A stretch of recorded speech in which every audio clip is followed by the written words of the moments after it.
Mi gente, un 3.6 tienes misfire en el cilindro, cualquier cilindro, cualquiera, no es coil, no es bujía, no es inyector, tienes buena compresión.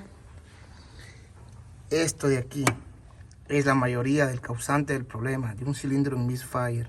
Si es en el lado del intake, si es en el lado del exhaust, no puede estar así el Rockerham. La válvula no abre lo suficiente y hace mala combustión, como si es para entrar aire o como si es para salir. Mala combustión, hace un misfire, pérdida de fuerza, luz encendida del check engine. Señores, así no puede estar. Tiene que estar así. ¿Ok? Así que 3.6 misfire, eso es un problema muy común en estos motores Chrysler, Dodge, Jeep. 3.6 son muchos problemas de eso. Créemelo, ya lo he pasado.